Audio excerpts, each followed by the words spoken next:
اور ترکی کی خلافت اسلامیہ تھی، اس سے ہم مدد لیں گے۔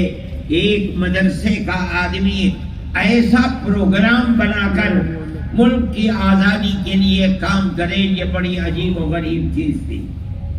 کوئی پلیٹ فارم نہیں تھا، تنہا ایک آدمی اپنے ہزاروں شاگردوں کے ساتھ ملک کے باہر رہ کر کے اپنے ملک کی آزادی کے لیے کام کرے، یہ بڑی عجیب و غریب چیز تھی۔ انگریز غافل نہیں تھا، مولانا نے اس کے لیے سفر کیا۔ سعودی عرب اب بن گیا، اس وقت سعودی عرب نہیں تھا، حجاز مقدس گئے، ترکی حکومت سے مدد کی بات کی، لیکن وہیں ان کو گرفتار کر لیا گیا اور مالٹا کی جیل میں اپنے 4 ساتھیوں کے ساتھ بھیجا گیا۔ وہاں تقریباً 4.25 سال جیل میں رہے۔ جب آنے کی بات شہرت میں آئی کہ اب وہ قید بامشقت ختم ہونے والی ہے، ان کے اشارے سے ہندوستان کے اندر ابھی وہ جیل میں تھے۔ سن 1919 کے اندر جمعیت علماء کی بنیاد رکھی گئی، ابھی تک آئے نہیں تھے۔ سن 1920 میں حضرت تشریف لائے اور یہاں آ کر کے وہ فوراً اس پلیٹ فارم کے اوپر دوڑنے لگے۔ جمعیت علماء ہند کا دلی کے اندر جلسہ ہوا، اس میں حضرت شیخ الہند رحمت اللہ علیہ کو پہلا صدر بنایا گیا۔ ان کے دل کے اندر ایسی آگ تھی انگریز کی مخالفت کی، جس نے اس ملک کے سب بسنے والوں کو غلام بنا لیا تھا، کہ اس آگ کے تھمنے کا نام نہیں تھا۔ وہ برابر لڑتے رہے یہاں تک کہ اس دنیا سے چلے گئے۔ ان کے بعد ان کے شاگردوں نے جمعیت علماء کو اٹھایا اور وہ انتہائی قوت کے ساتھ میدان کے اندر اترے، جیل جاتے رہے۔ مولانا مفتی کفایت اللہ صاحب ان کے شاگرد تھے، مولانا مدنی ان کے شاگرد تھے، مولانا احمد علی لاہوری ان کے شاگرد تھے۔ ان لوگوں نے اٹھایا اور اٹھا کر ملک کی آزادی کے لیے چلے، بار بار جیل جاتے رہے۔ کم و بیش اپنی 80 سالہ زندگی میں 10 سال انگریز کی جیلوں کے اندر گزارا۔ کیوں؟ اپنے اقتدار کے لیے نہیں، کرسی اقتدار پر بیٹھنے کے لیے نہیں، بلکہ اپنے ملک کو آزاد کرانے کے لیے۔ جیسے جیسے ملک کی آزادی قریب آتی تھی اور یہ معلوم ہوتا تھا کہ انگریز بھارت کی سرزمین کے اوپر نہیں رہ پائے گا، ویسے ہی ویسے وہ کانگریس کے لیڈر مہاتما گاندھی، موتی لال نہرو، جواہر لال نہرو، جمعیت علماء ہند کے پلیٹ فارم سے ان سے بار بار پوچھا جاتا تھا کہ ہمیں یہ یقین دلاؤ کہ ملک آزاد ہوگا تو ملک کا دستور سیکولر دستور ہوگا، جس کے اندر اگرچہ ہندو ملک کی اکثریت ہے لیکن ہر اقلیت کو اپنی مذہبی آزادی کے ساتھ جینے کا حق ہوگا۔ اور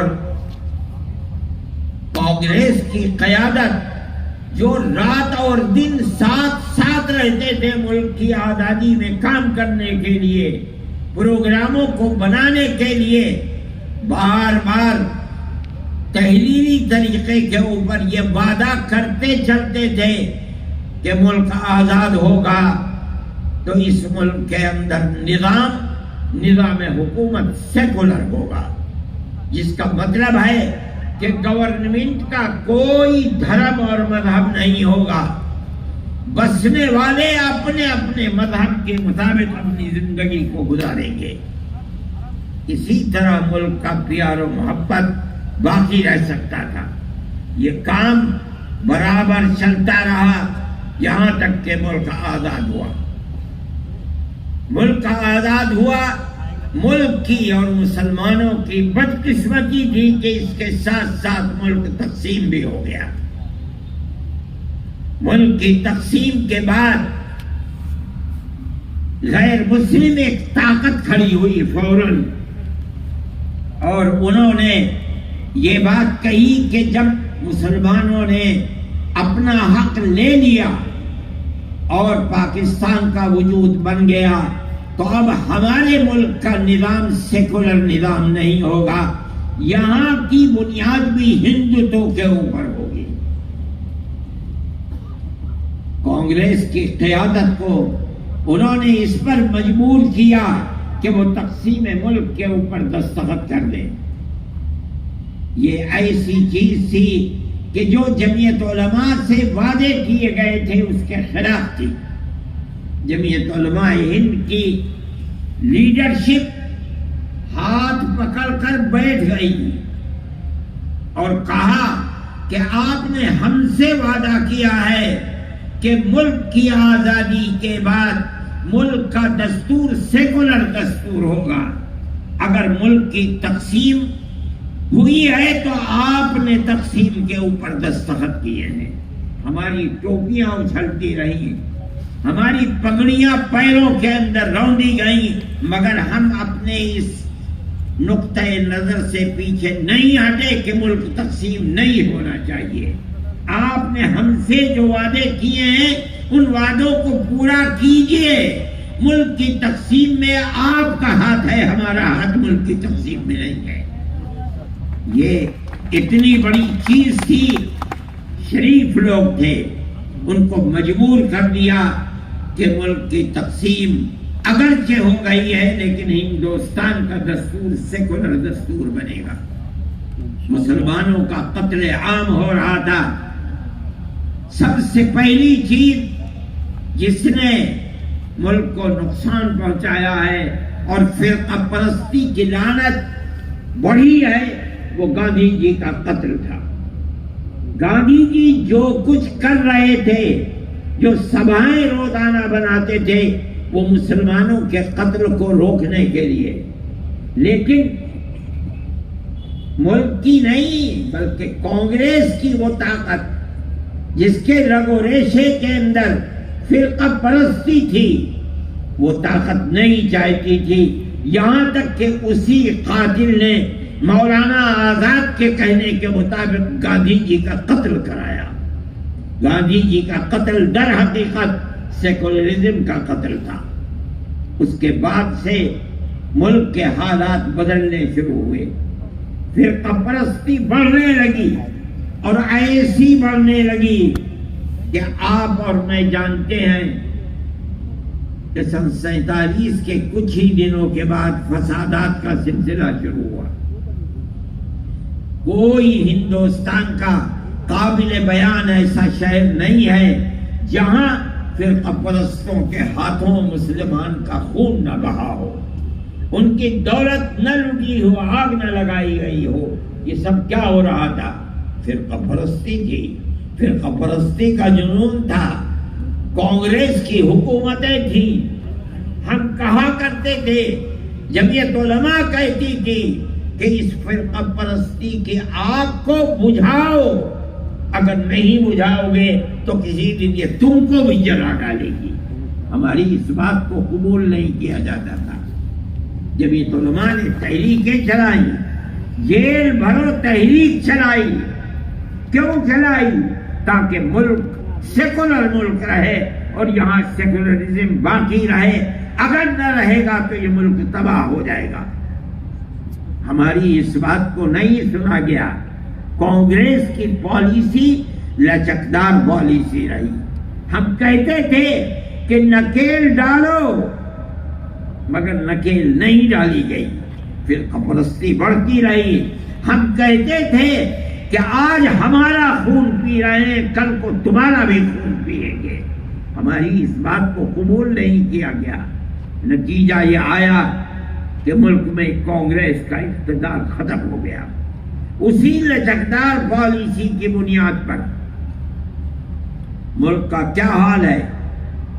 8-10 سال ہیں، ملک کی تاریخ نہیں تھی کہ کبھی ہندو مسلم تفریق کی بنیاد پر الیکشن لڑا گیا ہو، مگر آج الیکشن اول سے لے کر آخر تک صرف مسلمان سے نفرت نفرت نفرت کی بنیاد پر لڑا جا رہا ہے۔ کیا ہوا کرناٹک کے الیکشن کے اندر؟ ہر آدمی نہیں، میں کہتا ہوں ملک کا اقتدار اعلیٰ اوپر سے لے کر نیچے تک اپنی تقریروں کے اندر کہتا ہے کہ ہمیں مسلمان کے ووٹ کی ضرورت نہیں ہے،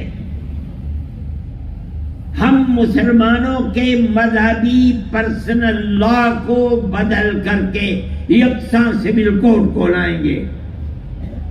کہتے ہیں کہ ہم نے مسلمان کے ریزرویشن کو ختم کیا ہے، ہم مسلمان کو ریزرویشن نہیں دیں گے۔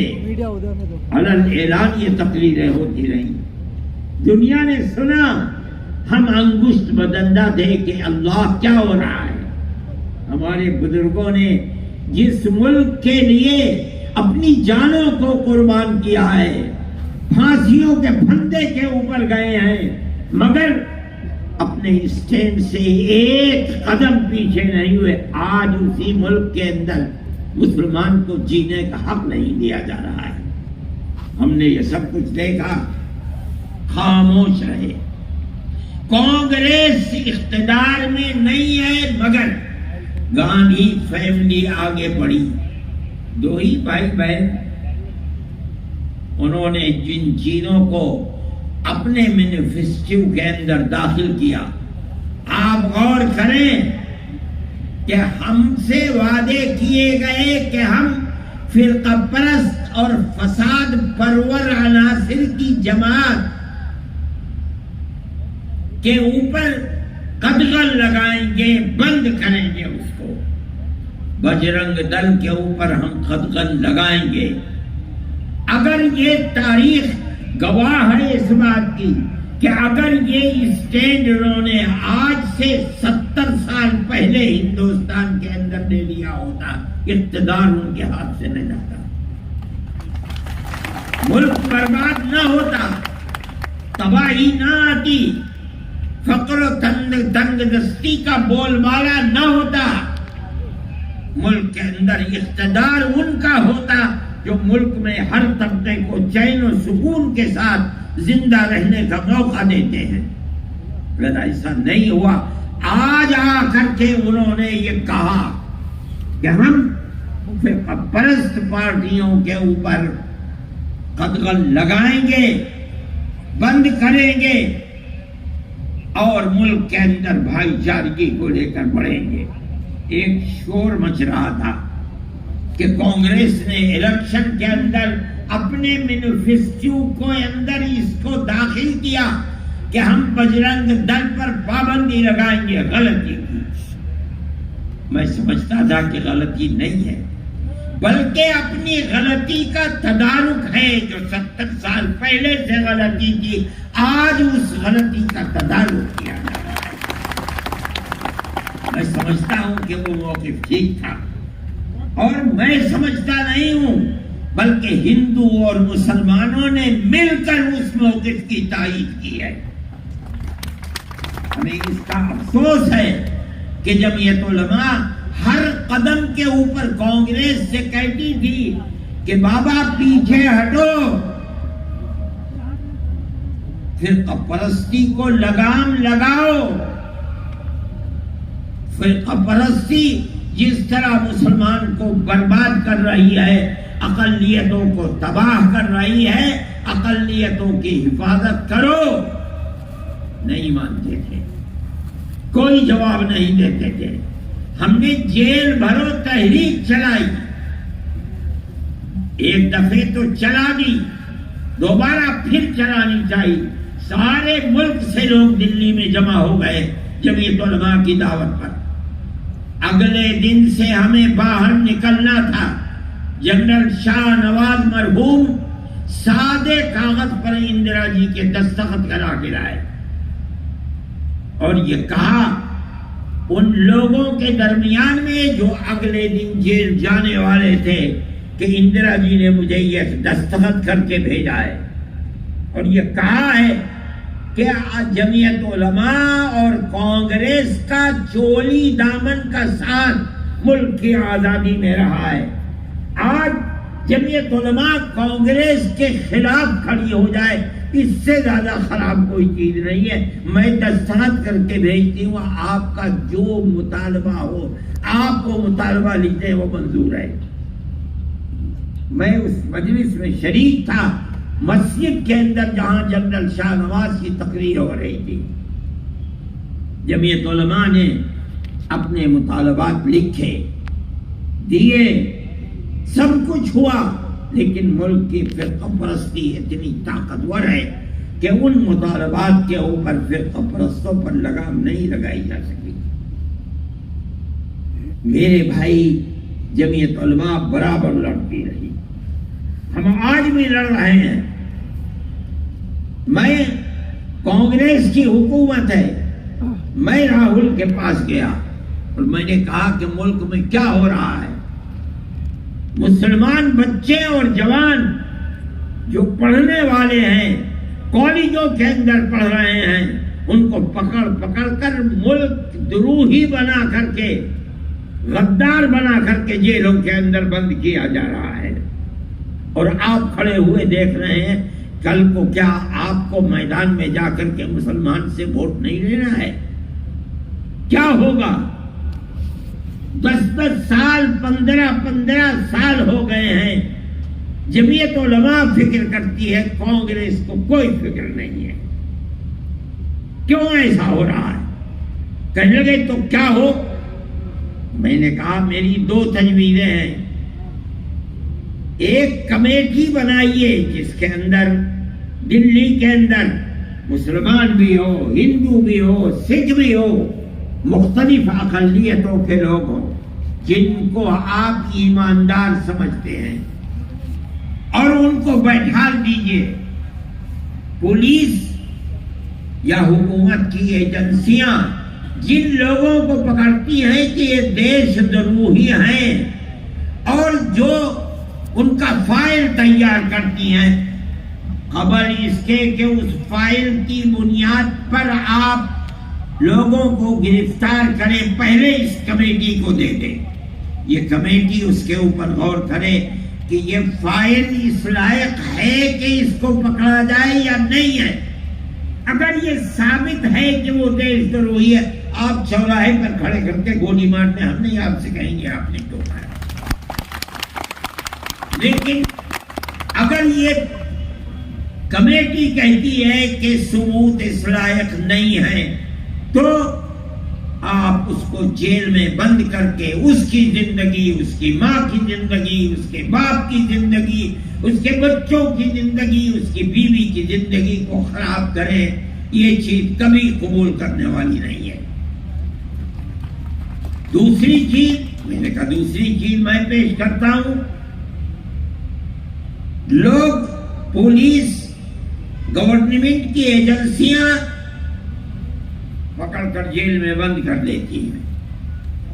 گواہ، کسی کے گواہ 10 ہیں، کسی کے گواہ پولیس لے کر کے 50 آتی ہے، 100 لاتی ہے، 150، 200، 250، 300 گواہ.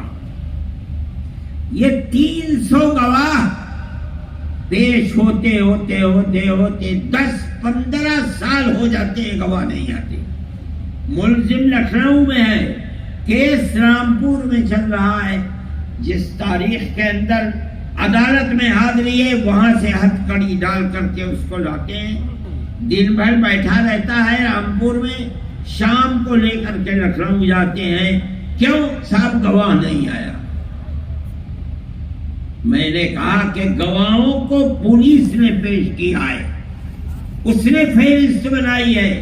آپ پولیس کو ذمہ دار بنائیں.